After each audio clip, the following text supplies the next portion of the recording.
Gente interessante, está começando mais um programa. Marisa, você recebe quem hoje? Oi, Elias. Hoje a nossa convidada é a doutora Ana Maria Toledo. Ela é médica ebiatra que cuida de adolescentes. Daqui a pouquinho a gente conversa com ela. Então, gente interessante, começa agora.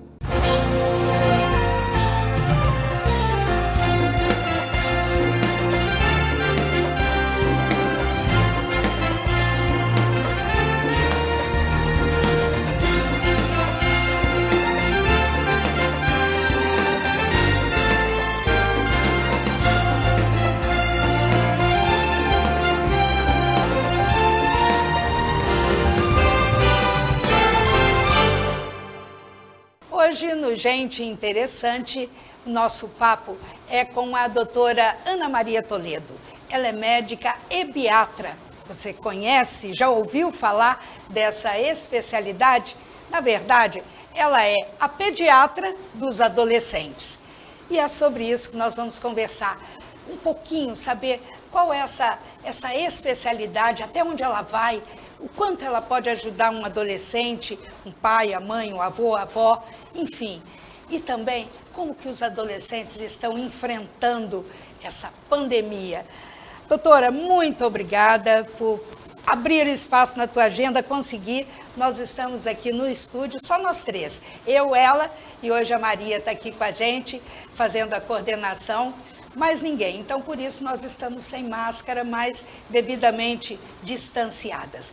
Muito obrigada, viu, pela sua atenção, pela sua disposição de vir participar com a gente e, sem dúvida, vai orientar muitos pais. Eu que agradeço e a oportunidade de estar aqui. Eu começo perguntando, o que é ser ebiatra? Quem que você atende? Então, a ebiatria é uma área da medicina relativamente nova.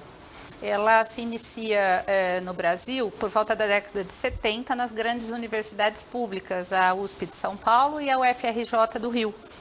Ela começa na Europa já na década de 50 e no Brasil chega um pouquinho depois.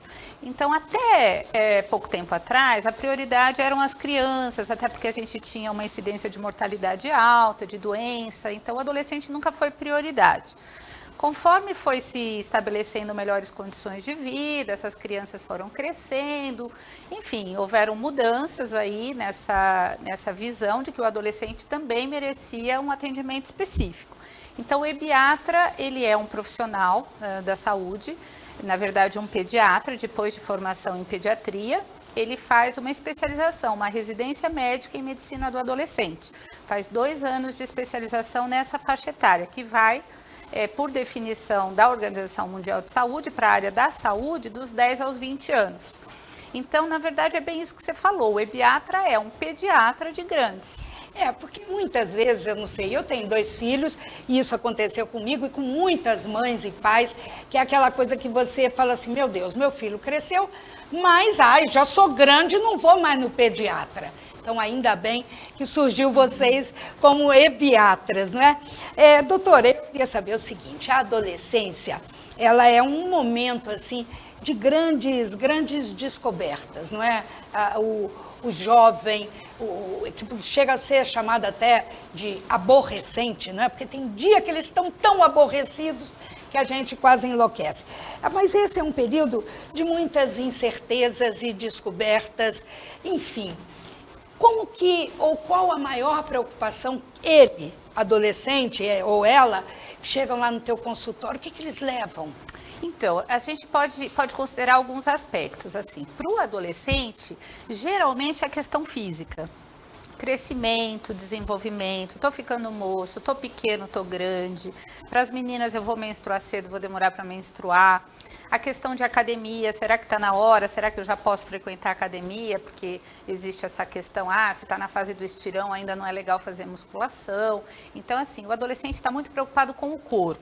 né? Em contrapartida, para os pais, muitas vezes, eles nos procuram, mas no sentido de uma orientação em relação às mudanças de humor, às situações de risco, o grupo, problemas na família, às vezes algum desajuste no grupo, a questão da escola, A família mais pela questão comportamental e o adolescente mais pela questão biológica, do corpo mesmo. Agora, no consultório, quem tem essas maiores dúvidas? O rapaz ou a moça? Eu acho que as dúvidas são inerentes a essa fase, mas as meninas elas têm uma facilidade maior de verbalizar. Os meninos, culturalmente, eles falam menos de si próprios, principalmente em relação à saúde, né? Culturalmente, os homens vão menos aos médicos e isso já começa na adolescência, né? Quer dizer, desde cedo eles aprendem o que não deve ser feito, né? Você vê que durante o exame físico eles ficam muito mais envergonhados, né? E aí a gente tenta estabelecer um vínculo, explicar que isso é normal, que faz parte do crescimento, que ele precisa ser acompanhado, que ele precisa ser examinado. Mas, em contrapartida, é muito gratificante também, a partir do momento que você acompanha esse adolescente há um tempo, lógico que não na primeira consulta, mas ele vai estabelecendo essa parceria com você e passa a falar, passa a contar, passa a se abrir, né? Às vezes até traz questões em relação à sexualidade, o início da vida sexual, da parceira. Muitas vezes a parceira não faz uso de anticoncepção porque a mãe não sabe, ele vem dividir isso comigo, como é que ele pode ajudar, como é que ele pode participar. Então, é uma questão de tempo mesmo, mas ele se abre. Com certeza, agora, e deve ser gratificante, né? As meninas já chegam falando, os meninos são mais reservados. É bem mulher mesmo, bem né? Mulher. Fala, engraçado, fala né? Quer dizer, a gente já pode, conforme a doutora Ana Maria está falando, a gente detecta isso desde da infância, não é? Sim, mulher fala muito mais. Mulher fala, né? É mais aberta, é menos envergonhada. E esse autoconhecimento, doutora, é extremamente importante no dia a dia e ao decorrer da vida, né? Porque assim, lidar com o corpo, né, faz parte de um processo de defesa para agravos. Então, a partir do momento que ele aprende a se conhecer, ele aprende a entender o que está acontecendo com ele passa a sentir o que o corpo está dizendo, isso facilita as relações interpessoais, né, principalmente em relação à sexualidade e às situações de risco. Porque um adolescente que é muito envergonhado, que tem dificuldade de falar a respeito, muitas vezes ele se coloca em situações de risco porque não dividiu essa angústia com mais ninguém, nem com os pais, nem com o médico, nem com os colegas. Por vergonha, muitas vezes, né? Sim. Então, esse autoconhecimento, até pelo conhecimento das transformações, tanto no corpo quanto na mente, no seu dia a dia, isso, sem dúvida, pode transformar, né, meninas e meninos no que vai ser no futuro. Sim, eu acho que você pode preparar um pouquinho melhor esse indivíduo para situações que ele vai ter que enfrentar, em todos os aspectos, né? Tanto do aspecto biológico como o aspecto psicossocial. Qual o papel do pai, da mãe, dos pais, do responsável, muitas vezes o padrasto, a madrasta, porque hoje nós temos uma família completamente diferente, né, do que tínhamos no passado. Qual o papel desse familiar no crescimento de um jovem? Eu estou chamando de jovem, mas na verdade é menina e menino, não é? Esse que ainda está passando pela adolescência. Eu penso assim, que as famílias, elas têm uma responsabilidade no sentido de procurar um acompanhamento para que possa auxiliá-los nesse processo. Entender e enfrentar a adolescência dos filhos sozinhos, eu acho um pouco complicado no momento que a gente vive, com tantas mudanças, tantas transformações. Já não estava fácil, a coisa já não vinha fácil. E agora, com a pandemia, as coisas se acentuaram, as dificuldades se acentuaram, né? Houve uma mudança do contexto, dos padrões da família, quem trabalha, quem não trabalha, onde os filhos ficam, frequenta a escola, não frequenta, os filhos estão muitas vezes isolados dentro de casa, num quarto fechado, jogando. E as famílias se perderam ainda mais. Se já vinham perdidas, agora se perderam ainda mais. Então, eu digo sempre isso. Eu acho que talvez a maior qualidade que um ser humano possa ter é a humildade. De entender que muitas vezes precisa de ajuda para conduzir uma situação que não está dando certo, né? E aí procurar uma orientação específica para que possa ajudar esse adolescente. Na questão de valores, não é? Porque a gente vem ao longo da vida tentando passar isso para os filhos, não é? O que é importante, o que é certo, o que é errado. A ebiatra, no caso a doutora Ana Maria Toledo, ela também pode estar participando, participa dessa formação, sei lá, de preservar esses valores, de orientar para essas questões também? Eu acho que a gente tem um papel de orientação, mas é importante que fique claro que o profissional de saúde, ele não, o papel importante dele não é na questão de valores, mas a questão de prevenção. Então, o que eu estou querendo dizer? Por exemplo, às vezes eu me deparo com uma adolescente que está numa situação de vulnerabilidade, porque está iniciando a vida sexual mais cedo, né, dentro daquele contexto do que deveria, entre aspas, porque o que é certo e o que é errado depende muito da educação que recebe, dos valores da família. Mas a gente, enquanto médico da área, a gente sabe que quanto mais precoce, quanto mais imaturo, maiores as sequelas e piores as consequências de uma atitude sexual precoce. Então, a gente pauta muito essa questão de orientar para a prevenção de agravos. Claro que a gente não consegue se abster totalmente de dar uma chacoalhada quando a coisa está indo muito no sentido contrário. Até porque muitas vezes você começou a atender ele e ele era bem menininho mesmo, Sim. Bebê às vezes, não é? Hoje eu não faço mais pediatria. Mas o marido faz. Não, o marido faz. E aí a gente acaba circulando ali mesmo dentro do consultório. Mas assim, eu fiz pediatria durante muito tempo, né? Hoje eu faço só adolescência, porque a demanda é grande para essa faixa etária e porque existem poucos profissionais que atuam nessa área.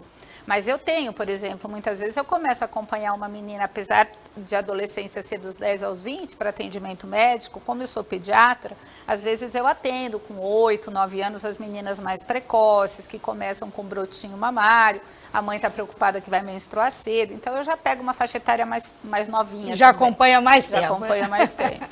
Nós vamos fazer um rápido intervalo. Nós estamos recebendo hoje com muito prazer a doutora Ana Maria Toledo, ela que é médica ebiatra, e logo depois dos comerciais nós vamos saber como que o adolescente está lidando com essa pandemia. Ele está ficando muito trancado? Que tipo de problema está levando para ela lá no consultório? Daqui a pouquinho, gente interessante, volta já.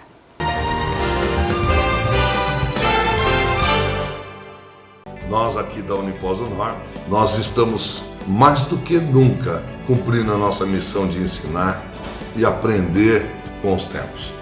A evolução que nos exige, em virtude da pandemia, nos aprimorarmos nos ensinos a longa distância, os ensinos EAD, os ensinos online também, que diferenciam enormemente o aprendizado. E creia, os ensinos online têm apresentado uma grande expectativa e atendido um grande índice de aprendizado dos nossos alunos, que é como se o aluno estivesse tendo uma aula particular. E ele vem para a universidade apenas para fazer suas práticas e melhorar tudo aquilo que ele aprendeu em casa. Unipós do Norte, cada vez melhor, tecnológica e internacional para você.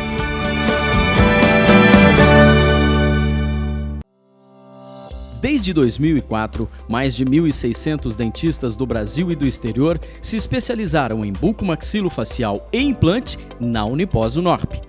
Hoje, quase 500 alunos estrangeiros estão cursando algumas das nossas 13 especializações em odontologia na Unipós do Norte. Estamos entre as 10 melhores faculdades de odontologia do Brasil. Da graduação à pós-graduação em odontologia, quem conhece já sabe. Odonto é aqui. Unipós do Norte, nada se compara.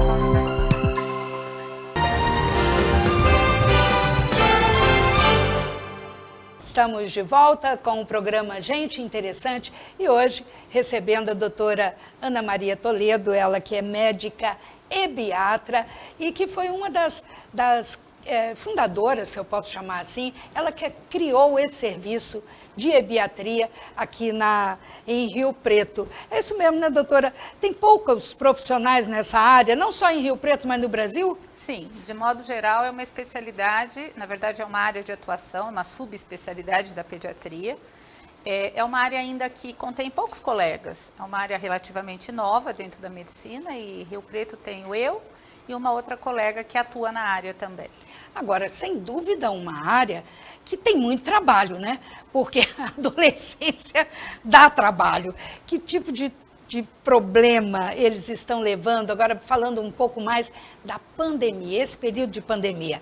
Eles estão revoltados, porque eles, do nada, da noite para o dia, ficam em casa, não tem mais aula, agora que está retomando, mesmo assim, cheio de regras. Essas regras devem estar incomodando muito. Eu queria que a senhora falasse um pouquinho sobre isso.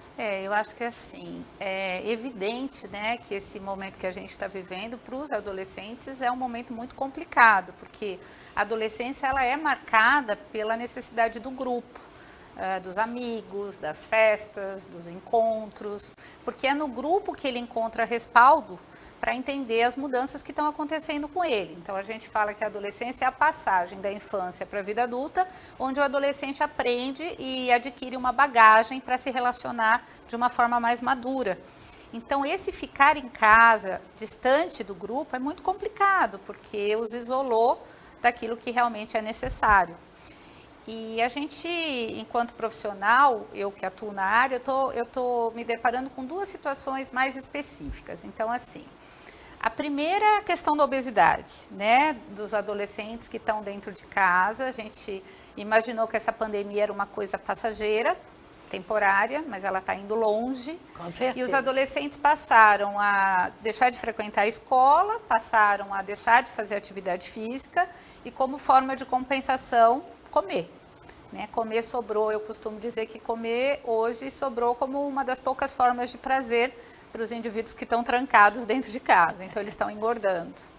E com isso, alteração dos níveis de lípides, aumento do índice de massa corpórea, enfim, com certeza com repercussões para eles a nível futuro. E a outra questão são as questões comportamentais, né? Principalmente a labilidade de humor, os quadros de ansiedade, os quadros de depressão, de transtorno do pânico. A gente se depara com situações agora no ensino híbrido, que eles têm que frequentar um pouco a escola, alguns com uma dificuldade importante de voltar para a escola. Inclusive tem um colega psiquiatra brasileiro que intitulou esse comportamento como síndrome da gaiola, que são adolescentes que passaram, claro que muito provavelmente adolescentes que já vinham com uma dificuldade de sociabilização e que a pandemia veio de encontro àquilo que é mais fácil para eles, que é o isolamento, né? Não ter que enfrentar as dificuldades. Então, eles estão cada vez mais trancados dentro de um quarto, cada vez mais conectados ao virtual, jogam, interagem por rede social, assistem séries. Inclusive com pessoas que nem conhecem, nem sabem, né? Sim, quer dizer, tem todo um meandro de riscos ali também, né? Um grupo de amigos virtuais, Sim. né? Protegidos agora porque não estão encontrando, porque até então eles tinham esse grupo de amigos virtuais e marcavam encontros que muitas vezes podem trazer consequências muito graves, né? Mas, enfim, eu acho que essas duas situações, que é o ganho de peso, o adoecimento do ponto de vista biológico em relação à alteração da gordura e essas mudanças de comportamento de isolamento são muito chamativas.